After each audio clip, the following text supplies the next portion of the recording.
What's going on, guys? I am bringing you a deck profile and tournament report. This will be my fourth time going through this. Hopefully this time, after deleting a bunch of pictures, my phone has space to actually keep it. So let's go right in. I'm going to start with the deck profile, and then I'm going to go to the tournament report, and I'll talk a little bit about card choices after the tournament report, and then maybe some cards that I probably would have wanted to play with, and maybe even side decking if the video doesn't get too long. But I did play a Fishborg Frog Synchro deck, kind of similar to like the Frog Combo OTK deck, but a lot more middle ground, where it's not just like a kind of a swing, or if you don't get it, you lose kind of deck. This was a deck that I'd been working on a pretty decent amount, actually. I saw an online profile from either, it was like with Frog Slicer and Dimitri. I thought this is really cool, and I tried like their Exodius build. I wasn't a huge fan of the Exodius, to be honest. In my mind, like I was just kind of test drawing it a couple times and ended up like drawing into double Exodius on quite a few hands. And that felt really, really bad. Let me move this over a little bit. Didn't think about running out of space here. That just felt generally really bad. So I started switching it up a little bit between their build and then like the Dream Frog build a little bit more. And I think I did a profile on it not too long ago where I had like a heavier trap lineup. And that's when I kind of came across the online build that Alistar and I forget the other guy, I'm blanking on his name, but they had been running the build and did really well at like Edison Worlds and a few online tournaments and maybe even one IRL tournament. I don't remember. I thought, wow, this is really good. I like the way that they went through their build, and my build is probably about 6 cards different or so, and I'll kind of go over why, but I don't know their exact build.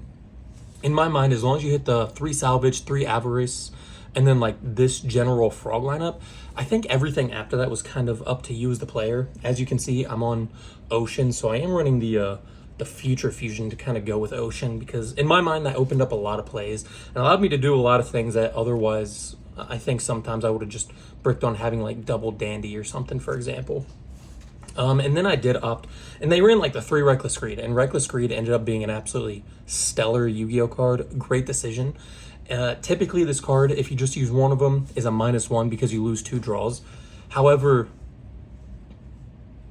when you include, like the do block to be able just to kind of a lot of times give you those 2 turns back, but then you extend do block into like Stardust Dragon, dupe, flip flop type of stuff. Those 2 draws are insane. And every single time you use like a Reckless Greed, that card can always be converted into another Fishborg summon, which typically equals like another Synchro summon. And then the last card is Trap Dust Shoot. So I'll leave this here. I'll go over actually I'm gonna pull out the side deck and extra deck really fast. The side deck, in my mind, their side deck was probably nearly perfect. I actually didn't own all the cards, so I didn't make their side deck exactly the same. But I think it's like 90% the same. If anything, I'll talk about it, but I did side the second Treeborn Frog, and I think if I were to go back and do it again, I wouldn't change that. If there were a way that how do I put this? I wouldn't change my main deck. I really enjoyed it. I thought everything went well. If I were testing, their build a little bit closer, the Alistar build, obviously they did main deck the 2 Treeborns, and probably not the wrong choice. I just didn't find myself needing 2 Treeborns. It makes your Armory Arm plays a little bit more awkward, I guess, and obviously the Treeborn itself becomes a little less reliable when you are on only the 1 main deck. And if they have, if they main deck a random Crow, for example, it becomes weird. But I didn't have a problem with it. If anything, I'd want a second Breaker, honestly. Breaker really overperformed every single time I played it. I'd like to get a 3rd Dimensional Prison, so I'd probably drop 2 Dust Tornadoes for 3rd Prison and maybe a Breaker, or it could be another Raigeki Break. I could absolutely see that too. And then 1 Torrent, 1 Mirror Force. So very close to their build. I think they were on triple D Prison, triple Raigeki Break, and then double Breaker, where I have the 2 Dust Tornado and Treeborn Frog. I also don't actually own a 3rd Raigeki Break, is one of the reasons that I didn't run Raigeki Break. Then going into the extra deck, we have Stardust, Thought Ruler, 2 Colossal. So 2 Colossal is actually very important. let me start here. This Thought Ruler could have been a second Stardust. I valued the Thought Ruler with Magical Android in case game went to time and, you know, I was in turn 1 of time and I was able to make like a Thought Ruler Android play because that's just generally hard to get over and 1200 life points. Double Classifier, important plays through Necrogardna or like suspected D-Prisons or something like that to get an OTK in. Mistworm, incredible card. Go-Yo, probably the MVP in my extra deck, to be completely honest, throughout the weekend. 2 Armory Arm, absolutely needed. There is a case, honestly, for 3 Armory Arm. I think that's a bit too much because 2's typically all you need. But there are lines where you can go into triple Armory Arm just to get anything that has 900 attack or more into an OTK line. But you have to get pretty lucky with your Pot of Avarice and salvage plays. And then finally, for the Future Fusion, 1 Ocean, 1 Guy. Now, one of the downfalls of Future Fusion was I did lose spots in this case. These 2 probably would have ended up being like an Herbellum, and it could have been Junk Warrior. I probably missed out on some big Junk Warrior plays. And Herbellum in general, if you're able to get like a flip-flop frog with Herbellum going, that's pretty tough to deal with. So definitely some downsides to the Future Fusion. And I understand that, but I'll talk about some of the Future Fusion stuff because I had friends who were asking about some of the plays and how to side and things like that because they want to use a very similar build, if not this exact build, for upcoming events. So let me just get these out of the way and then just show the deck. And I'll go through my tournament report after that. If you have any questions on the main deck, please just post it in the comments and I will respond in time. So for the event, it was 6 rounds, 41 players. I ended up going 5-1, lost the very last round to Black Wings, unfortunately. Typically I have a good Black Wing matchup, but my hand game 3 was not great. And then I lost in top 8 to a guy from locals that I play with.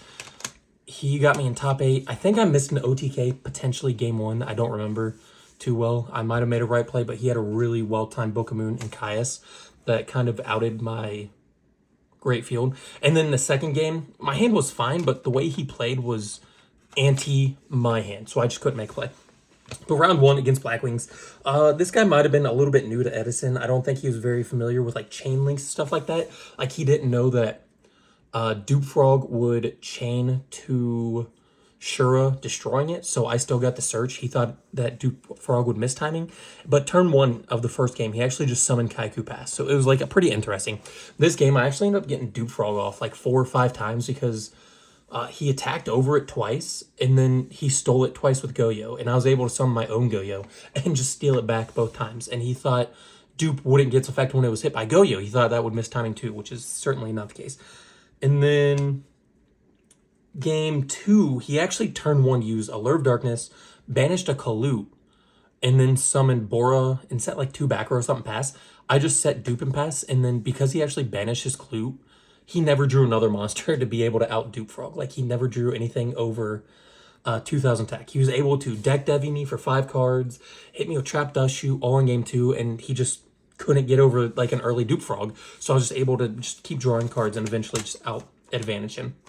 Round 2, played against local player Matt. He was playing Twilight, and he was the one player who actually main deck DD Crow, which is another thing that's a little awkward about the Treeborn Frog is sometimes you do get the random players who do main deck Treeborn, or not main deck, the main deck DD Crow. So that was a little strange. It didn't impact me. Game 1,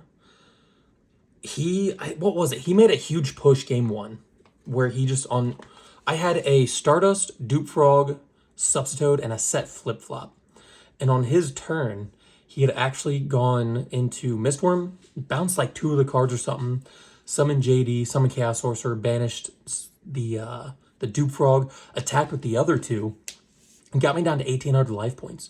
But on my turn, I was able, because I actually hard drew the Ocean for my turn, I was able to go into a Go-Yo and Catastor play.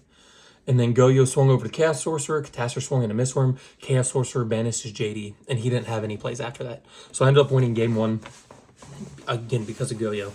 And then game 2, I had a really well-timed Trap Dust Shoot that he just couldn't play around because all of his cards in his hand, he had a DD Crow in hand, which he could have chained, but he opted not to. Celestia, which was dead because what did I do? I think I just like got rid of his I might have summoned Caius, actually, to banish his only Raikou, which was his only Lightsworn monster. So that was dead. And then he had Chaos Sorcerer, which was live. But if you banish Caius, I was able to go into Go-Yo right after that. I ended up beating him. And then round 3 against Amaryllis. So game 1, I actually opened an OTK hand, but he went first. And he went turn 1, summon, I think Mystic Tomato, set Dust Shoot, flip Dust Shoot, sent back my Substitoad. And then the rest of my hand was OTK. I had full OTK line. But I didn't have the Substitoad. So he actually just attacked to get me down to 3,800 because he didn't think that I could Armory Arm OTK him. But once, I think it was like 2 turns later, I ended up like redrawing a Substitoad. And then I got out double Armory Arm Classic Fighter and I OTK'd him. And then game 2, I had this pretty elaborate line to steal a Tragodia and then with Go-Yo, and then use Trag's effect to discard a Death Frog that I purposely put back into my hand to steal a Catastor, and I did the entire play, and right when I was supposed to use Trag's effect, I blanked on it and discard Death Frog for a Fishborg, and used Fishborg to go into like a Dupe Frog, and then it left Catastor on his board with a Plague Spreader Engrave, and he was able to Catastor, or not Catastor, he was able to Black Rose with the Catastor, blew up my board, and then his hand was awful. His hand was absolutely awful, and I just didn't draw anything. He had like Amaryllis, a Gnome Gores, and a dead Titanial, and I just didn't draw anything at all for like the next several turns, and somehow ended up losing very sadly. But then game 3, I didn't take any notes, but I won pretty handily. I think his hand was really bad game 3. Going into round 4, who did I play round 4? Round 4, oh, I think round 4 was, I played against a Lightsworn player, I believe, in round 4. Like not a Lightsworn, but a Christia Sworn player. And he just OTK'd me game 1. He actually just went through, like, and milled exactly 4 fairies. Or I think he milled exactly 2 fairies on, like, a Raikou mill or something, or a charge or something. And then he just heralded one of my plays and just immediately summoned Christia. It was as perfect as it could possibly get. Game 2, I controlled him, basically won through the whole game. He just used heralds, and I think it was Karma Cut. It might have been a Raigeki Break or something. Some kind of discard trap. But he just ran out of hand. And then I did not run out of hand advantage, and I ended up beating game 2. And then over in game 3, he actually went first. But I had game in hand, so I got him down to where his only card was... his only card on board was Brionic, and he had no cards in hand. He was at 3,200. I had Caius, and I had Swap Frog that could be special summon, so I had game in hand anyways. But I was looking through his graveyard, and I looked through it like a few times, and something just like my player senses were tingling, if you will. It turns out like his sleeves were marked, like he was putting the front of his sleeves, like he was flipping like his oversleeve. So the matte side was on the front, and the front was on, like the gloss was on the back. But it wasn't that way for every card. It was just some of the cards. So I put his grave down after looking at it a couple times, called Judge, and it was like Soul Release, DD Crone, Card Trooper were the 3 cards. Of course they were. The 3 cards in his grave that were, you know, quote unquote marked. But the Judge looked through his deck, and there was no actual pattern for cards that could have potentially been marked. So he ended up just getting a game loss. But I'd already won the game. That guy, I don't know, he ended up topping and went to top 4 and got an Ultimate Rare Lila, so I guess good for him. Round 5, ooh, I don't recall who I played round 5. But then round 6, I actually played against a Blackwing player, and I OTK'd him game 1. I actually got Stardust. I didn't like true OTK him, but I got a few of Stardust, double dupe, flip flop, and then I set trap Dust Shoot.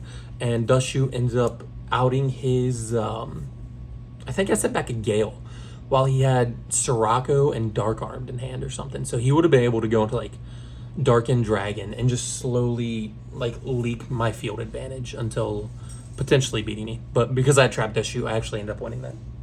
And then going into the top 8, I was in second place after Swiss. Played against a Machina player. Machina Control, I guess is what we call it. And like I said, I think I had a game line, game 1, but I forget exactly what my hand was. Now I'm thinking back on it, I don't think I had Fishborg Blaster for an OTK. So I had to send Fishborg with a Future Fusion, go into a Brio line, bounce Future Fusion, reuse it to send Dandelion, and I ended on a board of like Brionic, Double Dupe, and Flip Flop, I believe it was. But his hand, and I knew exactly what I had on board. Well, of course I knew what he had on board. His board was like a Defense Lila, double Machina Fortress with one Machina Fortress in hand, because I think he'd like searched them all, or he searched his last machine. So I knew everything at that point. And I was just gonna use Flip Flop, bounce the Machinas back to hand, and just slowly beat him. But his draws for the next 2 turns actually ended up being like Book of Moon and Caius. So at some point he was able to summon a Fortress, Book of Moon one of my Death Frogs, Caius the other Death Frog, swing over Brio, and then use his last Fortress to swing over my Flip Flop, which I didn't have any more face-up frogs. So Flip Flop could only bounce his Fortress back to hand, which left me with like a set dupe frog to his in-hand Fortress and on-field Caius. And I just did not draw cards. I was either under Reckless or I didn't draw cards out. I don't quite remember. But that's how I ended up losing. Got a box of, I don't know, the newest set for winning. Pulled some cool cards. But that was my tournament report. Overall, deck functioned very, very well. I really liked it. I personally don't think I'd make any changes.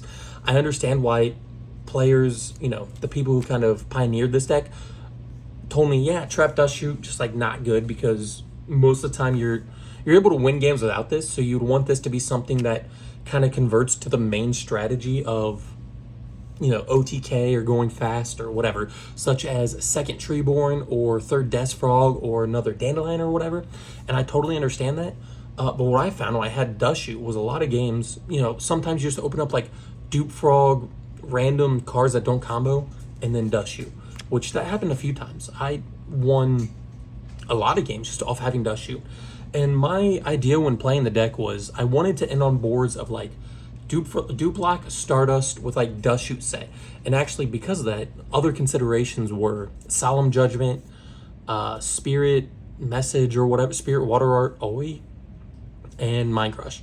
I found Oi to be awful, Mind Crush unreliable, and Solemn I actually just never tested because there's nothing in this deck that I would ever drop for Solemn Judgment. I wouldn't drop any of these 55 for Solemn Judgment by any means. Solemn would be like somewhere in the next like 10 cards that I would run. But Dust Shoot, just having it definitely won me games just from having it. And then for the Future Fusion, obviously the downside of Future Fusion is hard drawing Ocean. You give up side deck or extra deck spaces to use it, and then also this gives up like an extra Dandelion. So where this could be like a second Dandelion, it's not. I valued Future Fusion as basically the second Dandelion, the fourth Substitoad, and then the fourth Fishborg on top of the Foolish Burial. So a lot of times, I'm not going to say a lot of times, but there definitely were a few times where you just go Future Fusion, send this, Substitoad, and then I can just salvage them back to hand to make a Substitoad play. I could Future Fusion sending these if I have Substitoad, or Future Fusion sending these to instantly turn on all my Fishborg plays. Now, one of the plays that you can do is if you have Future Fusion and like Pot of Avarice, right? And I guess access to Substitoad. You Future Fusion, send these two, Substitoad, discard another card to special summon, and then you go through the entire list of stuff, eventually ending up on a Substitoad, Brionic, Future Fusion with a bunch of monsters engraved, Pot of Avarice, returning this back to the deck, bounce this back to your hand, activate again to then send the Dandelion and this, and now you have Substitoad, Brionic with 2 tokens, which basically means you're always going to end on like a Substitoad, Dupe, Flip Flop, Brio board. Or if you have one more card in hand, you can play it to where you go into a Treeborn Frog, discard something to bring this back, and then this with Brionic can go into Stardust. And now you have Future Fusion, Substitoad, Duplock with a Stardust, which is super powerful. So I did really like the Future Fusion for that. It happened a lot. Another card that they did not run that I did run was Junk Synchron. I valued this mostly because I didn't have the third Death Frog to actually really play test full Death Frog combos. Death Frog at 3 is important because it does create lines that you don't need Avarice to OTK. With only 2 of them, you need to play your Avarice in very specific ways to be able to return at least one of them back to the deck so you can get it on board after going like Goyo, Brionic, Death Frog, Swap Frog, for example, is 8,000. Now that play is not possible if you use both of these to Synchro into Goyo, Brionic, and then you don't have a Pot of Avarice to put them back in the deck, which is where you would want the third one. Now, that didn't come up too much, and if it did, I probably missed the lines. I'm not a terrific player with this deck by any means, but I did well enough. Now, I like Junk Synchron because one of the most common scenarios that you'll find yourself in are a scenario where you have these two engrave and this on board. Very, very common. So all you need is these two engrave, this on board is basically your win condition board anyway. So it's what you're always building towards. And Death Frog to remain in deck. If you do that, standby phase, Treeborn comes back, send Treeborn for Death Frog, summon you to bring back Fishborg. These two go into Colossal Fighter, and then you can cycle through this to bring out like a Dupe Frog, discard something else to bring back, and there's your Armory Arm play. So basically with just having your field that you're always going to have, a Junk Synchron in hand, and basically any level 2 Frog left in deck, you have a Colossal Armory Arm OTK. If not, this still gives you full access to all of your level 5s. Obviously, these combo to any level 8. Junk Synchron can bring you back. Obviously, Junk Synchron with Substitute is absolutely insane. So I really enjoyed Junk Synchron. Not enough can be said about that. As for what else is there to talk about? I think that's about it for the main deck. There is one more thing, actually, I'm thinking about. The one Treeborn. So again, main decking one Treeborn, I didn't have a problem except for the one time it got crowed. And even then, it wasn't a problem. Now, what happens to your extra deck when you do main deck junk, or the only one Treeborn? It makes your Armory Arm plays a lot less inconsistent. And by that, I mean, your Armory Arm plays are almost always going to happen by having Treeborn, a level 2, and where's my Fishborg? A Fishborg. This is your most common Armory Arm play. Any level 2, Treeborn that. If your Treeborn's already engraved, well, you have to have either Pot of Avarice or use like a salvage to bring it back, and then maybe have an extra Swap Frog summon to resummon, or you can go salvage, activate Moray of Greed, which, that was a pretty cool combo, return it to the deck, and then cycle back through it again. Or you just have to play in a way that you don't put it in the grave right away. So it can be pretty awkward. Because of that, you are only running the one. Now, let's say you need double Armory Arm. Use your first one to create an Armory Arm. Well, now you don't have another Treeborn Frog. So now your second Armory Arm has to be made with your Substitute that's on board, as in now you cycle through for this play. So while it's totally possible, right, and now you have double Armory Arm. While it's totally possible, the downside is you give up your Substitute on board when otherwise that could have just been like a Treeborn Frog or something. And not that that's bad. It's if you're going for game anyways, it doesn't really matter if you have the Substitute or whether it's Treeborn Frog. And that's kind of something I thought about. If you hard draw the Treeborn Frog with no way to get out of your hand immediately, that can be kind of awkward because then you just have to set it and you just kind of have to hope they attack with it or hope they attack into it, which not that's bad, but it can kind of set you back a turn. So I did have to, I did like siding into the second one. The problem with that, though, is, like I said earlier, you lose that extra side deck spot. So, going back to the side deck, this will be the last. This video is getting much longer than I thought. This Treeborn Frog kind of took up the second breaker spot. Now, the second breaker is super important because one of the matches I lost was just my opponent just flipping over Masker Restrict. And by the time I could out it, he's flipped over another Masker Restrict. Additionally, 2 breakers means 2 more cards that aren't destroyed by like deck devi, right? So that's pretty important. Now, as for the side decking, a lot of times you just kind of side in everything. There are some matchups where you can kind of decide what you want to keep in terms of maybe you want to keep in your Reckless Greeds for some reason. If you're in like a frog matchup and you're, I think, Reckless Greeds you can keep in the frog matchup. You want to be careful because obviously you're expecting them to side in the like Vanity's Fiend. And if you keep in Reckless Greeds, it kind of means that you're not putting in your Regeki Breaks, your Mirror Force, or your Prisons, which are like your, maybe you're not always doing that, but those are kind of like your Vanity Fiend outs or like the Fossil outs or whatever, right? So sometimes you don't do that, but let's assume you're always putting in 15, if not, 14, and it kind of changes. The cards you're going to go for the side out, Reckless Greed is always a target side out game too. Like I said, it can change based on really the skill of your opponent and if they have any idea of what it is that you're doing. Maybe you can side out one Pot of Avarice. It is an option. I personally always kept Pot of Avarice and Salvage at 3. I think those cards are just too good, especially the 3 Salvage, but if you did side it out, I understand. Moray of Greed, for me, was a card that I could side out. If I sided that out, I took out the Future Fusion. If Future Fusion's going, then I took out, obviously, the Ocean. If the Ocean's going, you could take out Dandelion. I'm not saying you have to, but definitely is a card that you can take out.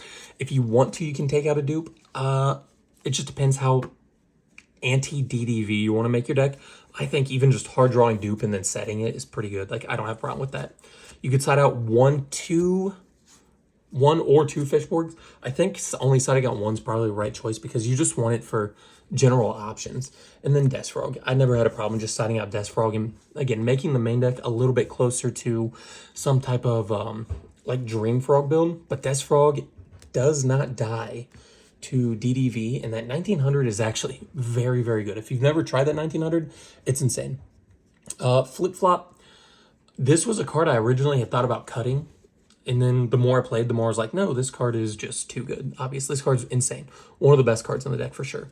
But maybe against like Black Wings or something, it's not the best, but it is a soft out to like Phosphordyna. Trap Dust Shoot, depending on, we all know if you're going first, second, or whatever, that's a card you could side out. So, and then if you're expecting like DDV and Oppression, Junk Synchron. So think about Black Wings or Vayu or something like that. Junk Synchron was a card that I took out a lot in favor of, again, just basically all these 15. And if I could go back, I'd probably drop Dust Tornadoes for another Raigeki Break and Prison. And that's probably the only changes I'd make. Everything in this extra deck played a very vital role. It came up a lot. It was very good. But that is my deck profile. This video is getting kind of long, and I don't want to go into other option cards because it's like Biel's Frog, and no one needs to hear about why Biel's Frog is bad, I guess. It's cool for a 2-card Armory Arm, but whatever. Have a great day. Thank you for watching, and bye.